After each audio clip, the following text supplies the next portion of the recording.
สบายดีทุกคนมื้อนี้บ่ปาก็ได้นำคลิปที่บ่ปาไปเที่ยววัดแขกมาให้เบิ่งเนาะด้วยการนั่ง BTS นั่นเองด้วยงบ28 บาทพี่น้องมื้อนี้บ่ปาได้ไปเที่ยววัดแขกเนาะสีลมบ่ปาจะขึ้น BTS จากราชเทวีไป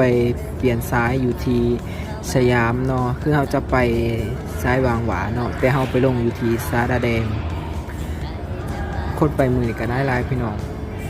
ตั้งจากนั้นบ่ป้าก็ขึ้นรถยางขึ้นรถเนาะพอเมื่อรถมาหอดสถานีสาราแดงแล้วเราก็จะเดินลงมาตามทางที่เพิ่นให้ย่างลงมาเนาะแล้วก็มาขึ้นบัสเพิ่นอยู่ที่ตู้ขึ้นบัส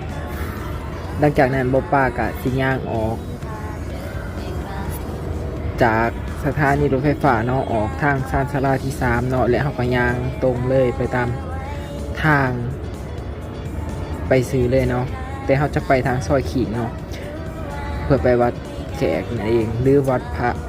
ศรีมหาอุมาเทวีตามทางไปเขาก็จะเห็นวิวงามๆแบบนี้ให้เบิ่งเนาะพี่น้องวิวงามแห้งเพิ่นจะได้แต้มตามกำแพงไว้ให้เบิ่งเนาะหลังจากเมื่อย่างไปแล้วบ่ปลากันย่างเลาะตามทางไปหอดประมาณซอย15บ่หรือซอย13บ่ปลาก็บ่จื้อแล้วเขาก็จะเห็นวัดแขกไว้นี่นะพี่น้องคนไปหลายไปเที่ยววัดแขกเขาเป่าปากเขาไปเนาะ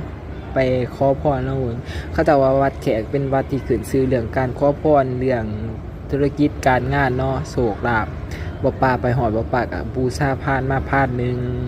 เพื่อจะบูชาขอโศกขอลาภน้ำเพิ่นเนี่ยเนาะหลังจากนั้นก็ย่างเข้าไปบูชาอยู่ข้างใน